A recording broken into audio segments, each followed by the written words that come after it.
In this alternate future, cities have been left to rot due to endless war and environmental collapse. This chaos has paved the way for a totalitarian military dictatorship known as the regime to seize power. Every citizen under the age of 18 is forcibly taken from their family and sent to a state military academy for brutal training and brainwashing. Deep in the woods, a young girl named Wasis is running through the brush when she spots a bird in a tree. She pulls out her slingshot and takes aim, but instead of firing, she reaches out her hand and whispers a word in her indigenous language. Unfortunately, the bird gets spooked and flies away.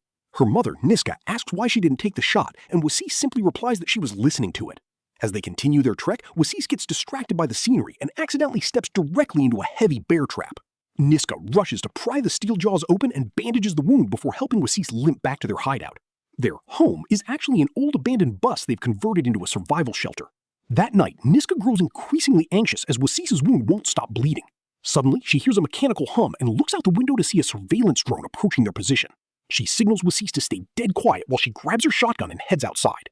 Niska sneaks through the shadows, and the moment she sees an opening, she blasts the drone out of the air. Once it slams into the ground, she pumps a few more rounds into it just to make sure it's dead. Knowing the crash will bring more patrols, Niska packs their gear, sets the bus on fire to erase their trail, and flees into the night with Wasis. They trek through the dense forest while Wasis cries out from the pain in her leg, but Niska forces her to keep moving to stay ahead of the regime. Once they hit the river, they jump into their boat and row for their lives. They row through the day and into the next morning, finally reaching the outskirts of a war-torn city. Niska warns Wasis that she must keep her face hidden at all costs, tying a bandana around her head and pulling up her hood. As they navigate the ruins, they hear a loudspeaker broadcast reminding locals that hiding minors is a capital crime and announcing that the mandatory intake age has been lowered to only 4 years old. As the duo prepares to enter an abandoned building, a neighbor spots them and realizes Wasis is a child.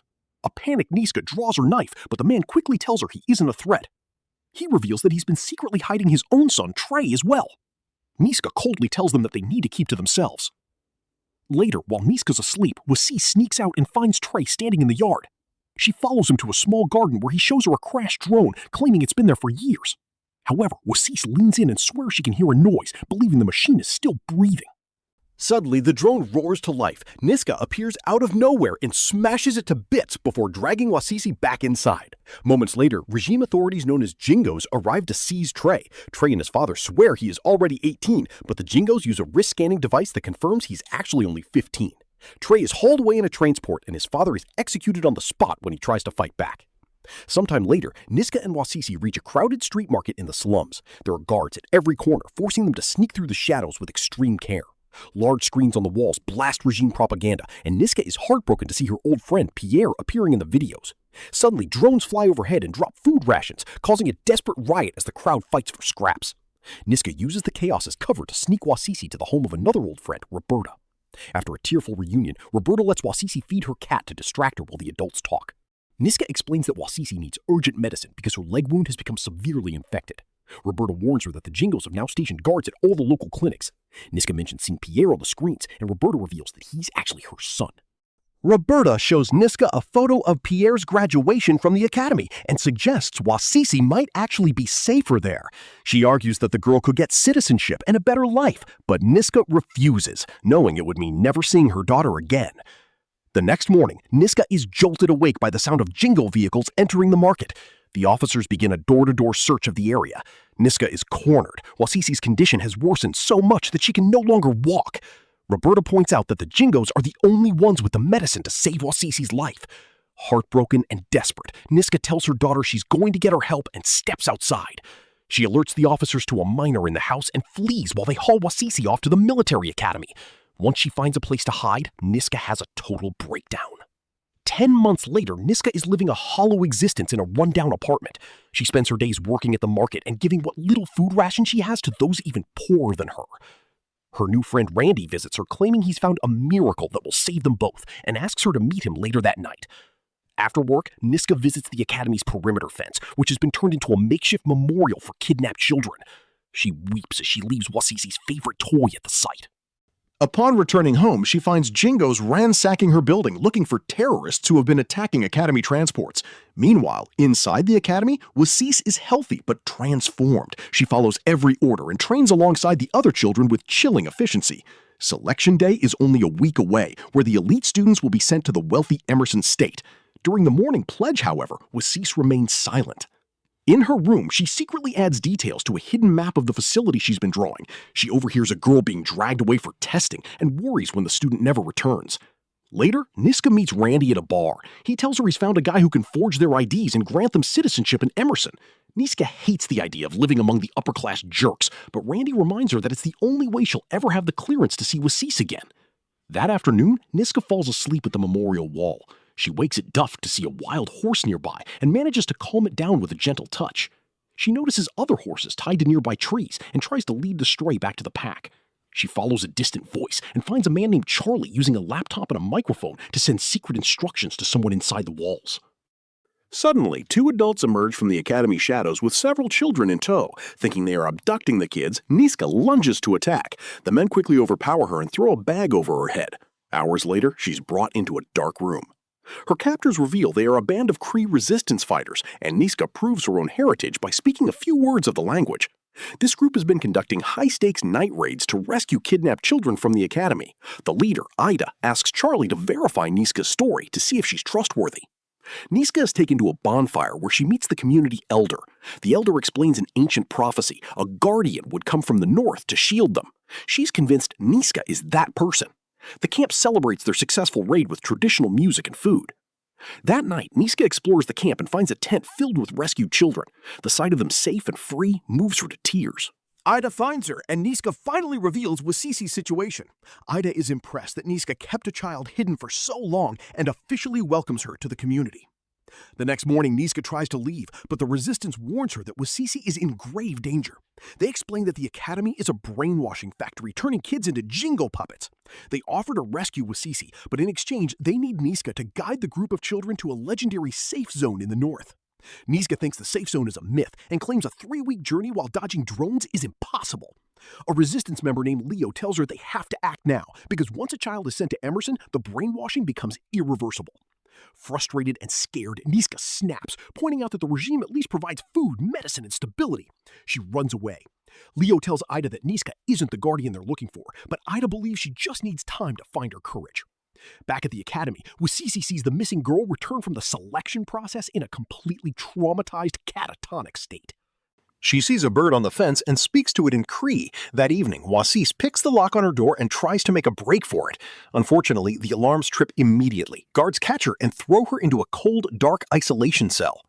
The next morning, Niska returns to her apartment building only to find her favorite neighbor dead. Looking around, she sees bodies everywhere. Randy finds her and covers her face, explaining that a deadly virus is sweeping the slums. The borders are closing tonight, and they need to get their forged IDs and leave immediately. Loudspeakers announce a mandatory evacuation to departure points. They find Roberta, whose home has been ransacked. Roberta is convinced the government poisoned the food rations. Randy tells Niska they can get Roberta to a shelter, but she won't be able to cross the border with them. As they move through the city, a Jingo patrol catches them. They are handcuffed and tested for the virus before being shoved onto a transport bus. Randy tells Niska he has a smoke bomb and to wait for a signal to bolt. Niska refuses to leave without Roberta. Suddenly, Roberta spots her son, Pierre, among the Jingo guards. She tries to reach him, but the officers shove her back to her seat at gunpoint. Randy sets off the smoke bomb. In the chaos, Niska lunges at a guard and begins choking him with her handcuffs. Randy kills the second guard with a shiv. The duo grabs a rifle and rushes outside. Roberta slowly approaches Pierre, pleading with him to recognize her reality. Pierre, brainwashed and cold, calls her a savage and shoots his own mother dead. Randy tries to intervene but is shot in the hand by another Jingo. Suddenly, Jingos start dropping one by one. Leo and the resistance have arrived to save Niska. They say a traditional prayer for Roberta, while Niska finally realizes Leo was right about the Academy's cruelty. She agrees to join them. She bandages Randy's hand and says her goodbyes before leaving with the Cree. During the drive, Niska is shocked that they passed checkpoints without being stopped. Leo reveals he has a high-level clearance code because his father was an energy diplomat. He explains that the virus was a biological attack by the regime to clear the slums. The Jingos are preparing for a massive war and plan to use the brainwashed children as their frontline army. Simone tells Niska about a vision the Elder had, a swarm of giant mosquitoes, drones, and a stranger from the north who would be their shield. Back at the academy, Wasisi is taken back to her room. An instructor mocks her heritage and insists her name is now Elizabeth. When Wasisi resists, the instructor plays the video of Niska turning her over to the Jingos 10 months ago. Believing her mother abandoned her, Wasisi's spirit finally breaks. She's sent to weapons training and shatters the school record for assembling a rifle. Another student calls her a savage, and a furious Wasisi snaps, brutally beating the girl. The instructor watches with a satisfied smile, only stopping her after several minutes. She asks Wasisi if she is ready to fight for her country. When the girl says yes, the instructor announces she will be sent to Emerson the following morning. For the first time, Wasisi recites the Regine Pledge with genuine conviction. At the Kree camp, Niska interrupts a council meeting, desperate to start the raid. Ida explains that the Jingos have built a new road and are heading straight for the camp. They have to evacuate tonight. Niska refuses to help unless they get Wasis out first. After a moving speech by an elder about unity, the council agrees to the raid. That night, Charlie guides Niska and Leo via earpieces through the academy's sewer system. They reach the guard station and wait for an opening. Leo accesses a terminal so Charlie can hack the security grid.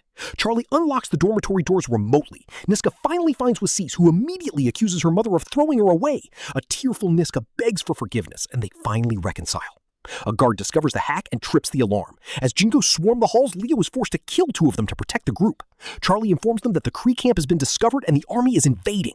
Niska tells Leo there's no time to save all the kids and tries to leave with Wasis, but the girl stops, sensing something. Charlie urges them to run. Leo tells Niska to save the children while he stays behind to distract the guards. After a quick prayer, Leo charges into the hallway to face a drone, but Niska doubles back and shoots the drone down first. Niska tells Wasisi to lead the other children out of the rooms while Charlie locks the security doors to slow the guards down. Wasisi tells the group she knows the way out because of the map she drew. At the Kree camp, the resistance is packing when the army arrives. Ida orders Simone to lead the retreat while she stays behind to wait for the children. As the soldiers fire gas grenades, the Kree warriors stand their ground. Suddenly, a truck carrying Niska and the liberated children roars into the camp. Leo realizes the soldiers are letting them through to trap everyone in one place. Wasisi suddenly clutches her head, hearing a high-pitched frequency no one else can hear.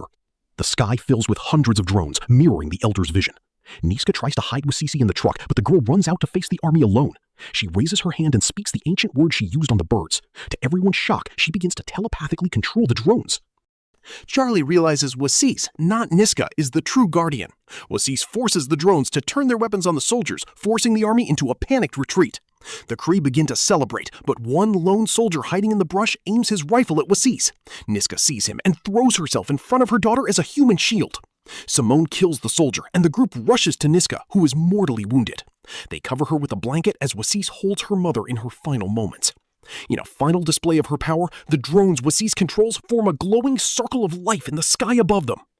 Thanks for watching. Make sure to subscribe and turn on notifications for more movie recaps.